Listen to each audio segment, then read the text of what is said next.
What's going on, everybody? It's another edition of the NRW Checkpoint with, you know who it is, WebsterStyle, Brian Sapph.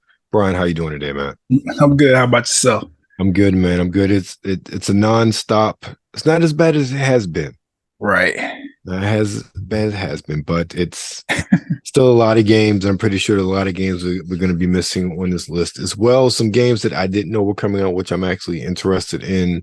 But side note, so the PlayStation Q has come out and people have been posting their reviews, and it's exactly what we thought it would be. We didn't think it would be trash. We just always ask who, why, who, what. Right. And I think some of the reviews have been fairly decent. Mm-hmm. IGN gave it an 8. I'm like, why? Based on the comments of the video, I'm like, why is this an 8? It's like, doesn't match, in my opinion. We also have the Game Award announcements. Mm-hmm. All the nominees are here. I have a problem. What's up? With I don't feel like remakes should be up for Game of the Year. What's the remake? Resident Evil 4, right? It's not a huge departure from the original game. It's not like the RE2 remake, right? In my opinion. No, I'm with you on that. I don't. I think the reason Resident Evil 4 is nominated for Game of the Year is simply because it is like a good remake compared to other remakes. Like, I don't know, something about Resident Evil 4, it feels like this is a new game. Like, we've never played this before. At least that's the way it's been presented and positioned. I looked at the rest of the competition there. I don't see it winning. You know, you got Alan Wake 2 right there, and Mario. I think Baldur's Gate gonna take it, honestly. Yeah, Baldur's Gate probably gonna take it. Either that or Spider-Man 2. But even that is still tough because we got Tears of the Kingdom in there as well. So yeah, I mean, no Starfield.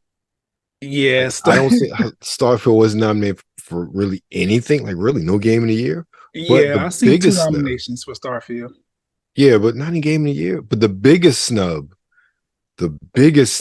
and I think it's, well, we all know why it happened, and it's really stupid, is our first game of the week. Okay.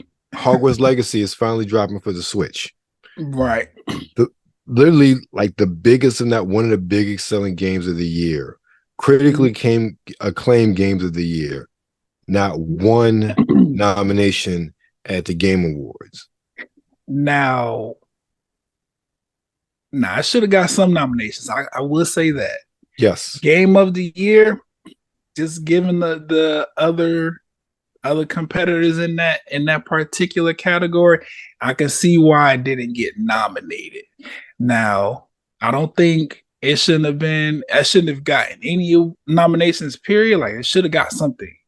But Game of the Year, like, this is a tough category, especially given the fact that Hogwarts Legacy was not slated to come out this year. That's the game that they pushed back, obviously due to COVID or whatever, so that's fine. But then on top of that, they kind of released the game unfinished. The Quidditch element that you could tell it was supposed to be in the game, just based on the way the NPCs talk to you, and some of the missions in the game even require a certain level of some of the missions in the game allude to the fact that it was supposed to be dealing with Quidditch. And there's even a character in the game who's like, oh, we canceled Quidditch for this particular X1Z. Maybe it'll be back, blah, blah, blah. And then we find out later developers are like, we're going to put it in the next game. So just certain things there, I'm like, okay, I can see why Game of the Year didn't get the nomination for Game of the Year, especially given the rest of the games that have come out. Yeah, I honestly, my opinion is, and I'm just thinking of, since this is, these nominees were chosen by journalists and critics, not by fans. These are the very people that scored it high. These are the very people that reviewed it. So it's baffling to me how that game, considering its popularity, considering how well it's sold, considering how well it reviewed, nothing, absolutely nothing. And even looking at other categories, because I don't know, would it be in an RPG? It could really have gone in an RPG category. I mean, there are a lot of categories that could have gone in. I think it should have been Game of the Year before Resident Evil 4, personally speaking. No, definitely. Because it was a whole new experience. Yes, I can agree with that. So with that, and again, it's not being able to separate the author from their works. And I think that's a travesty to, in my opinion, and this is what it looks like. I don't know what the decision process is, so don't don't take it as I know inside baseball or the gaming industry. I don't. But considering all the fervor around the game when it dropped initially, and with people's, whether you thought what she said was transphobic or not, the comments of J.K. Rowling, and people got up on that. But J.K. Rowling, look, people still buying Harry Potter movies. People still watching Harry Potter movies. People still buying Harry Potter books. Right. J.K. Rowling did not make the video game. She did not.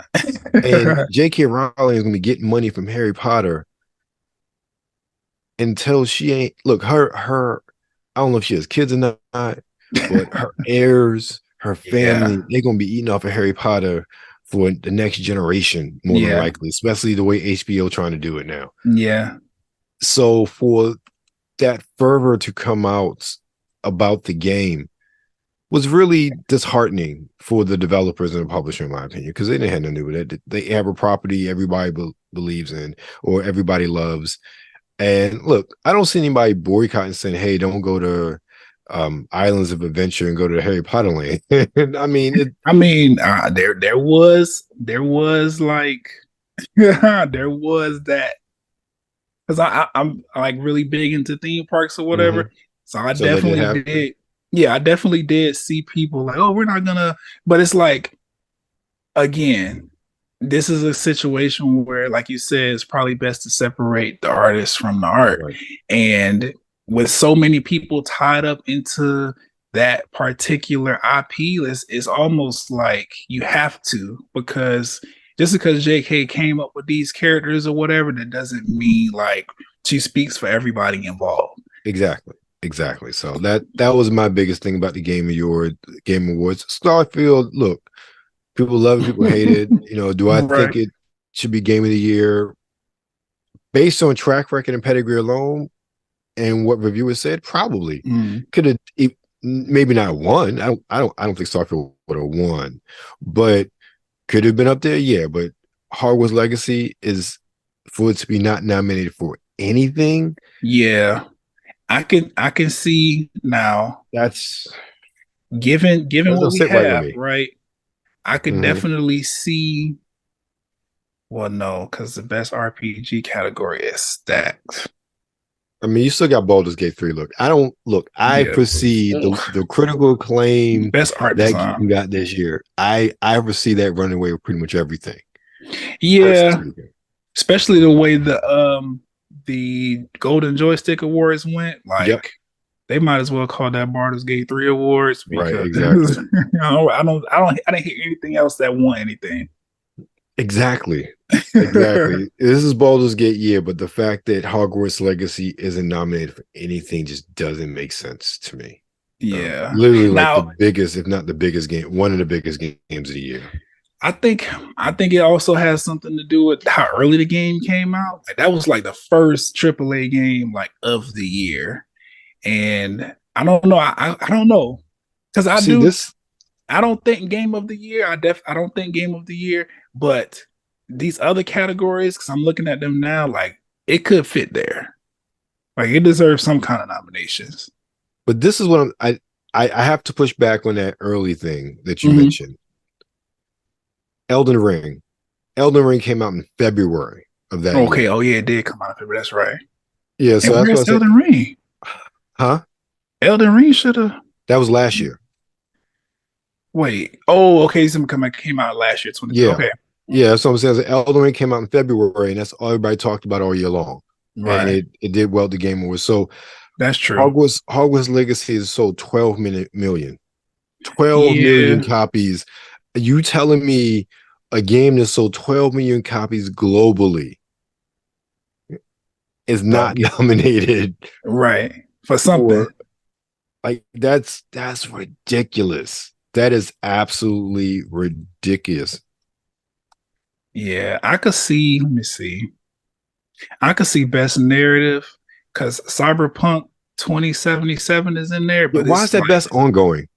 That's ridiculous. That's what I was listening to. I was wondering that, like, why is that in the best ongoing? But I thought, I mean, I know the Cyberpunk like thing or whatever is but I'm like, this ain't this the first Cyberpunk game? Like 20, is this not the first Cyberpunk game? Or am I mistaken? No, it's just the setting. But the thing, ongoing is like, ongoing, free to play Destiny, Halo Infinite. Yeah. Like, where's Halo Infinite in that one? They've made great strides with that game in the past year. At least like for Cyberpunk to be there, it's not ongoing if you're constantly dropping patches. This is like that. It's just DLC. It's more and more DLC. It's not ongoing. It's not ongoing in the same vein as a Destiny or even though it's somewhat so DLC or a Halo with different seasons in this. That there are different seasons for Cyberpunk there or Apex, like Apex, Fortnite, Halo Infinite, right. Cyberpunk. One of these are not the same as the other. Right. So yeah, some of those nominations baffle me. They're just yeah. I mean, but I'll watch just to see what they announce, what new things are announced. Yeah, that's really my what I'm most interested in. Like, I definitely want to see like who's gonna take home some of these awards. But ultimately, I want to. What are you announcing? I already know Rockstar is talking about announcing the next Grand Theft Auto, which that'll be for whoever it's for. But outside of that, I'm looking at these. Now we could have got best narrative. Now they could have put Hogwarts Legacy in best narrative because the story is good. Like, I really enjoy playing that game. Yeah, it's sad. I just think it's really sad, and it's this is the end all be all sort of thing. But when you have the Game Awards are, I won't say the Game Awards like People Choice Awards, but they aren't the Oscars, they aren't the Golden Globes. Like this, no. You got the Grammys and you got the American Music Awards. The American Music Awards are akin to the Game Awards as far as I'm concerned. They are a bit more boisterous, a bit more glitzy, glamorous compared to, say, the Golden Joystick or the DICE Awards. The DICE Awards, I think, are pretty much like the Oscars of video games, if I remember correctly. So, this is very much for the people, the People's Awards. Right. And for you to not have games that the people actually bought and played in mass, I mean, 12 million games is nothing to sneeze at. It's not. Seriously. That's a whole lot of games. Right. And then I was looking at it has about an 85 Metacritic. I mean, that's a good solid score. Right. And the fact that that's not nominated for anything makes, and again, I know there's a lot of competition this year, but realistically, there are a lot of couple categories, like I said, narrative category, even game of the year, in my opinion, but maybe a couple others where Hogwarts Legacy probably deserve to be there more than one or two other nominees. Yeah. And I can agree with that. I think my only, because I'm looking at the list, my only like disposition with the game of the year category is that all of these other games, minus Resident Evil 4, that's still kind of bothering me a little bit. But because if we take out Resident Evil 4, I could see a place for Hogwarts Legacy, but then Lies of P did really well this year. Right. And what else? I see a lot of Hi-Fi Rush won't get Game of the Year. Yeah, what's Hi-Fi Rush? They got a lot of nominations, just not Game of the Year. Yeah, that's weird considering, well, not weird that it wasn't nominated, but considering how much of a splash that made and how critics talked about that game. Right. I'm just, again, that may be one of those games that came out so early that has been overshadowed. Also because it was shadow drop, it wasn't a lot of hype about it. It kind of came and people were like, wow, this game is amazing. And then they went on to the next thing. And there wasn't a sustained sort of push for it. So that I think that definitely would have hurt a game like Hi-Fi Rush, and I think it did in this case. Yeah. Final Fantasy 16 could have been Game of the Year category as well. I agree with you on that one. It's just, I don't know. I do feel like definite snubs going on. Definite snubs.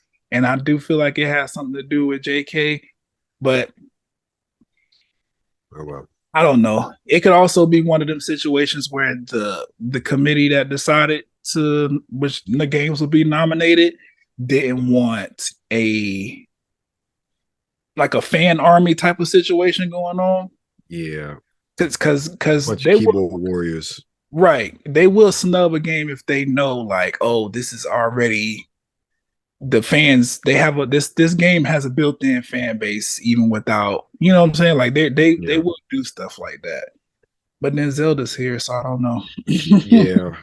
Well, it's unfortunate, but you know what? Warner Brothers going away to the bank, so I don't really think they can. Yeah, I'm still either way. I mean, award or not, like you can't deny the game.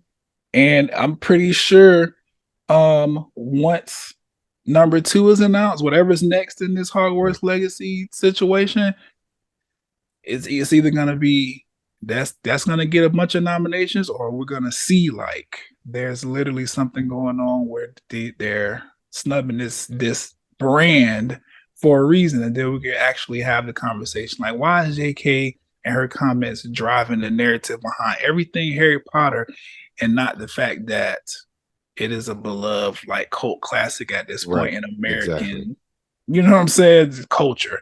But I guess that'll be for next year, or whenever the next game is announced. Yep.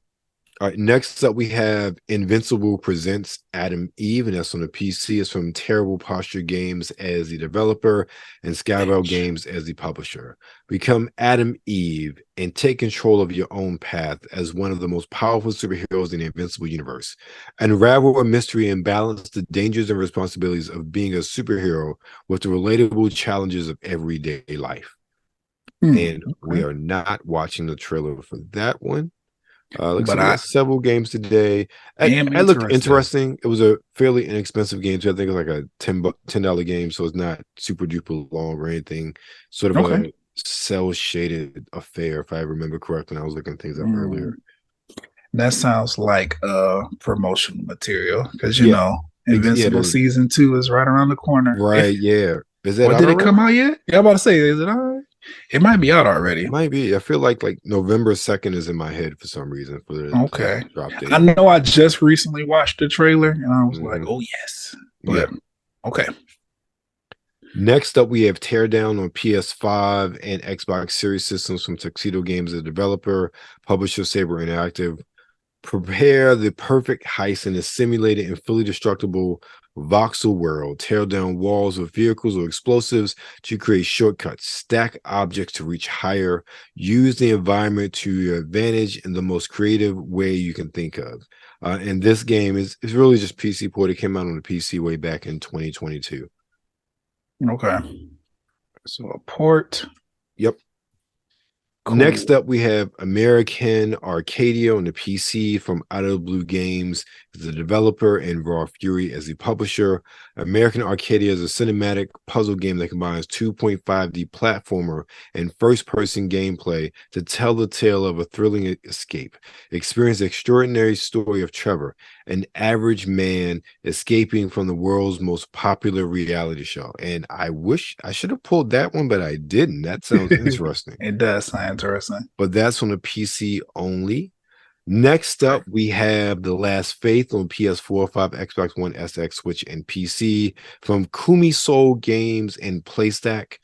Dark gothic fusion of Metroidvania and Souls-like, terms we hear all the time now. The last faith thrives on merciless and precise combat with a huge range of weapons, firearms, and custom executions at your disposal. Let nothing stand in your way. And we are watching the trailer for that one. Okay.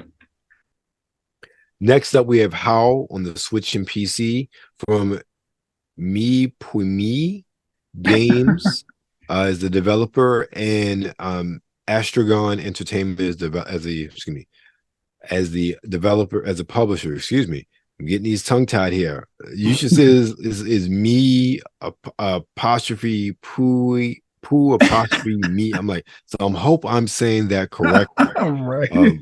How is a turn-based tactical folktale set in medieval times. A sinister howling plague has ravaged the land and turned all who hear it into feral beasts. Play a deaf heroine plunges into danger in search of a cure. That's an interesting premise there. It is. And I actually watched the trailer for that earlier today because it was a part of the Nintendo Indie World Showcase. Okay, that did come out today. Yeah. Yeah, it actually looks really good. That they have this like live art, this live painting art, like animation style to the game. It looks great. Awesome. Yeah. Next, we have a sequel to a game that I didn't even know they were making a sequel to, and that is Flashback 2. Now, this is a game that came out, I believe the original came out in, I feel like it came out originally on a Genesis. Okay. Era, so like 92, if I remember correctly. And I know it was an Xbox Live arcade title, so it's come back out since then. And I keep meaning to buy it actually when it was on sale, but I'm like, oh no, I'll get it next time. But they have brought it back, Flashback 2. We are watching a trailer for this one from Microids Studio Paris and Paul Cerzet. The developers, and Microids is the publisher now. Nasset is Sasset's Cresset. But I do not speak French, so I'm butchering this man's name. Paul, I'm sorry if you ever hear this. But he's the creator of the franchise, so he's continuing on with this. Immerse yourself in an action-packed cyberpunk universe where the fate of humanity itself hangs in the balance. The Morphs are preparing their final attack, determined to enslave every civilization in the solar system, and it's your mission to fight back. And I didn't mention this is on everything: Xbox One, SX, PC, Switch, PS4, and 5. Okay. And we are watching the trailer for that one. Next up, we have Naruto times Boruto, Ultimate Ninja Storm Connections. And of course, this is on everything: PlayStation 5, for Xbox One, SX, PC, and Switch. Legendary Ninjas reunite in the next exciting entry of the Storm series. Naruto times Boruto, Ultimate Ninja Storm Connections is an action fighting game with fast-paced ninja battles and 2 different story modes. How long has the Ninja Storm series been going, man? I feel like I played this on 360 back in the day, or like one of these games. Yeah. So it's weird, right? Because Naruto specifically, from the beginning, they've always had 2 fighting games. Right. So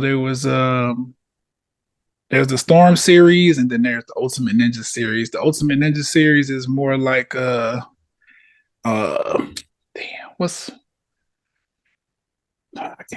trying to think. It's more like 2D fighting. Okay.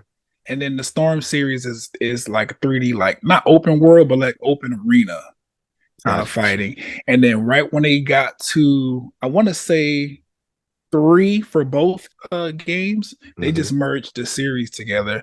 So that's why this is pretty interesting what they're doing with Naruto Boruto Ultimate Ninja Storm Connections, because there's 2 stories now that should, because it's interesting because they merged the games together at one point, so now we're getting 2 separate story modes, if that makes sense. I don't know, it's weird, but man.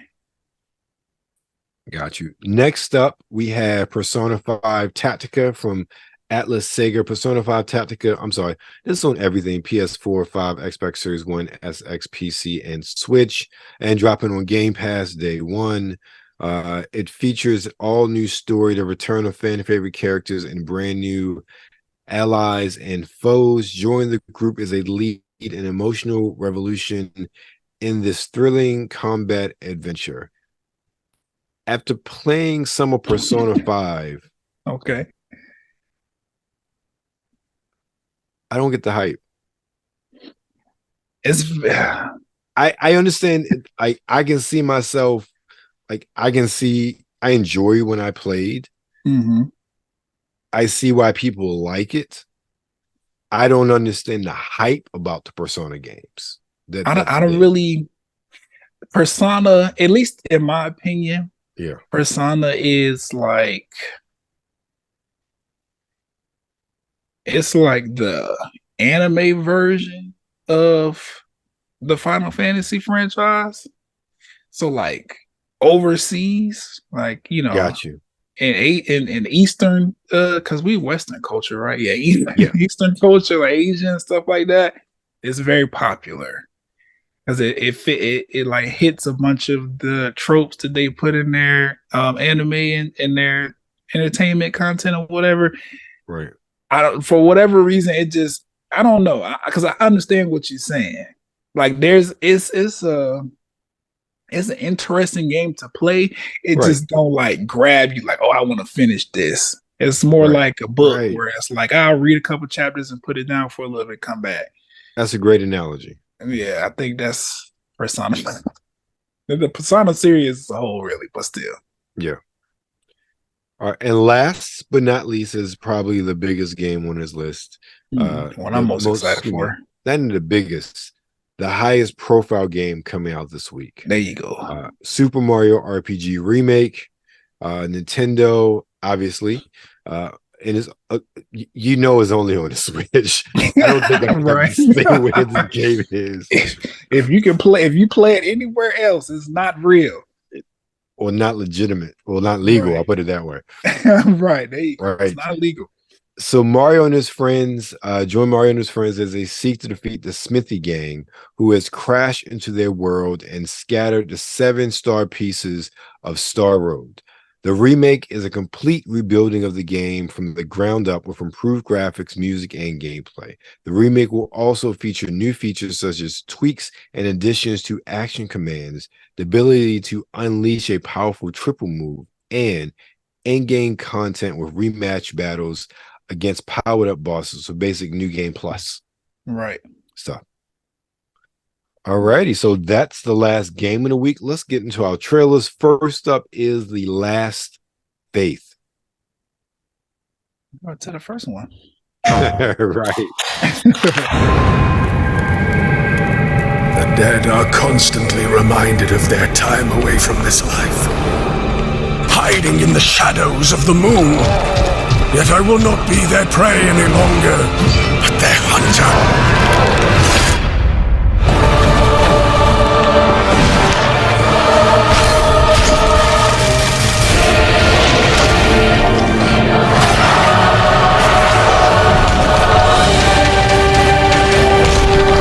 You would reject your fate, despite all you have endured.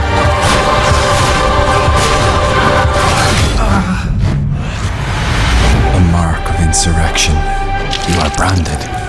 You truly have hardy blood coursing through your veins. Your heart, I fear, may not be so fortunate.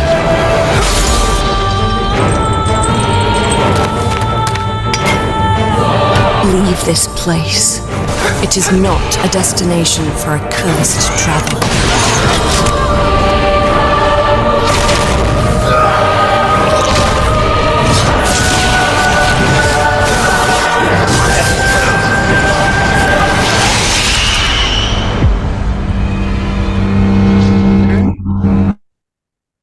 That looked good.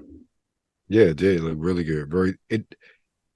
Maybe more so because of the visuals, not so the style, but like just the atmosphere of it. It reminds me of Castlevania in a very good way. Definitely. That and Devil May Cry. Like I'm watching this whole trailer and I'm like, they do need to put out a Devil May Cry 6. Like we overdue for it in Devil May Cry. Yeah, what was it? 4 the last one that came out? 5? Was it 5? Yeah, it was that's been what 3-4 years now? That's been some time. Yeah, it's been a while. Okay. Yeah. All right, well, that was The Last Faith. Next up, Super Mario RPG Remake. Which I'm getting this game. Mario's first RPG adventure returns. Is this the long The trailer? Super Mario RPG game is back with updated graphics. Let's go over some new and returning gameplay features.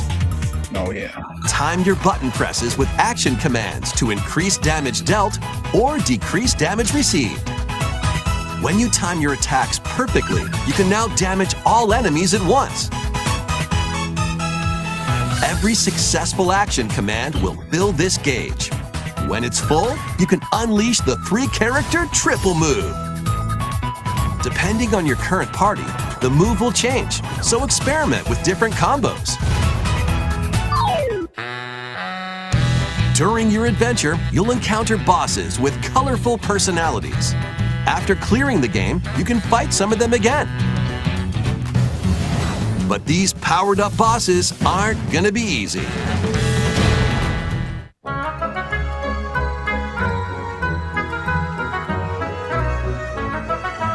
Set off for adventure with Mario and Friends when Super Mario RPG launches on the Nintendo Switch system November 17th. Pre-orders are... Right. Looks good. Yeah, I'm excited for it. Right. Just something simple to play. Exactly. And last but not least, Flashback 2. Product not yet ready.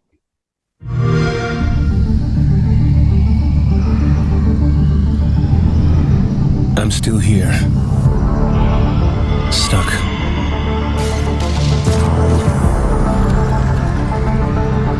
With a lot of unanswered questions.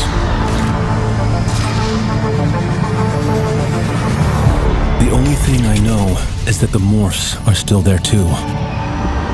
And if I want to remember and to get out of here, I have no choice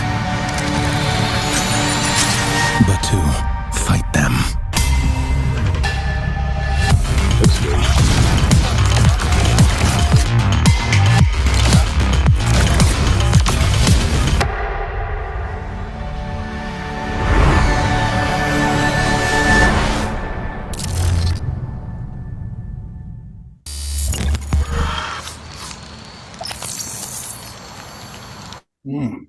Okay. A little interesting. Yeah, it did. I can't wait to. I just gotta get the first one. I keep procrastinating on getting it. Next sale, I'm definitely picking it up. But Brian, what's going on with you this week, man? Nothing much. I just recorded and uploaded a new episode of the Talk+Play blerdcast that should be out, I don't know, sometime in the next few hours. So by the time this goes live, it'll be available. Talking video games for the most part. Yeah, for the all part, really. My thoughts and opinions on this recent nominees with the Game Awards and stuff like that. It's a little progress update of where I am with Final Fantasy 16 and Spider-Man 2, as well as some like Overwatch conversation and stuff like that. Some other news things as well as in the gaming space. But that's pretty much it. We're focusing on games this episode, and that's pretty much it. What about yourself? Wow, there's a lot. There's a whole lot going on this week. Episode 171 of the podcast dropped with my audio interview of Rob Kessler, Captain Rod, Rob Kessler of $1 Million Collar and Go Tyless, an entrepreneur all about style. So definitely check that out. And again, talking about Like a Dragon, Gaiden, the man who erased his name. So I'll talk about it there. Also, you got the game bites both on WebsterStyle and right here in NRW. So check out me playing through the opening of that and getting my reactions there. Also, the Exotica coverage started dropping. So at the time of this recording, what I talked about last week, we had last week since the last time we talked. My interview with Foxy went up, Misty Stone, and as well as my interview with Leah Michelle. Time of this recording, my interview with Nurse J. Becky is going up, as well as Donica Onyx. And by the time it actually drops, my interviews with Hazel Grace, and as Legend Kuya P says, MF and Kiki Clout will be out as well by the time this drops. So, and then other stuff will be up on next week. So that's what's going on with me, WebsterStyle, but your nerds move the world. You know where you are. Make sure you follow us on Twitter, X, whatever Elon's calling it this week, at the NRW, Instagram at New Release Wednesday. And of course, you're currently on YouTube, so make sure you like, share, and subscribe.